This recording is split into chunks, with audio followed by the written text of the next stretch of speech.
Namaste, Sitaram, Dr. Raj, the Hindu from Trinidad.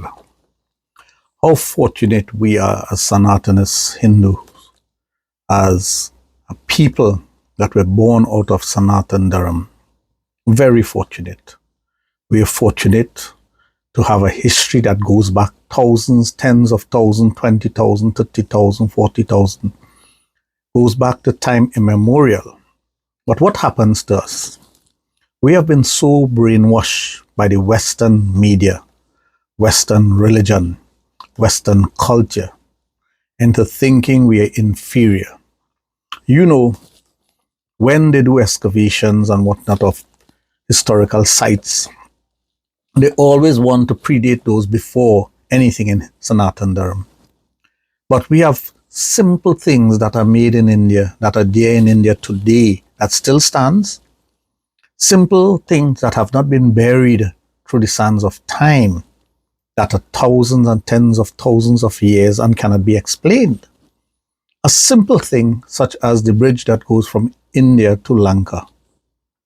We know that is written about in the Ramayana, and it's not a myth. You see this word that people likes to use, Hindu mythology, we have to stop using that word, and we have to put it down whenever someone uses that word. It's Hindu history. It's Sanatan Dharma history.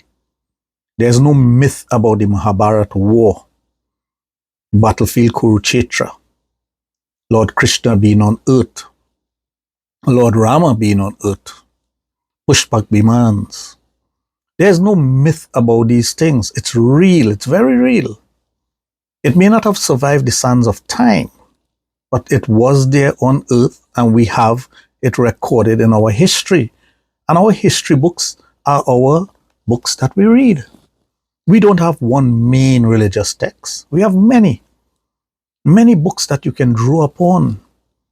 When the Western world knew nothing about the concept of zero, mathematics, surgery, astrology, astronomy, all these things, India knew about it.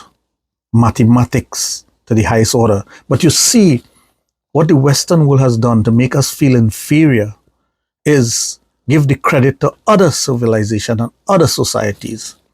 When they talk about going back 10,000 years, they talk about Mesopotamia, Sumerian, all these different things, but they don't talk about Sanatan Dharma and Hindu history because they don't want we to feel empowered about anything.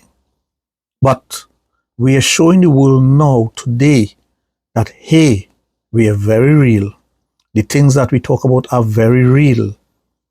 So, if we understand that concept, and if we understand the depth from which we come, our forefathers and the forefathers before that, imagine an illiterate, what is considered to be illiterate, because they could have spoken and written Hindi and other Indian languages, came to Trinidad. These were supposed to be illiterate people. But in 4 generations or less, you have such brilliance coming out from these people. How is that possible? Because we are brilliant in all spheres. Anything that you can think about, we can do. So something has to be fundamentally wrong. When you have scientists and inventors and innovators going to India, and they're surprised at the rate at which Indian scientists and Indian young generation, school children are picking up on these things, it's nothing to be surprised of, because the very same thing happened in Trinidad and Guyana and Suriname, and anywhere there are Indians and Hindus. Anywhere. So why are they surprised? You shouldn't be, because our DNA goes so far back and so deep within the bosom of India, Bharat Desh, that it's second to none. But we are a living culture, a living people, a living religion, a living way of life. We are proof of what's there. And that is what frightens a lot of Westerners. They cannot understand, or they don't want to accept the fact that, hey, there is something that is far greater than anything else on this earth.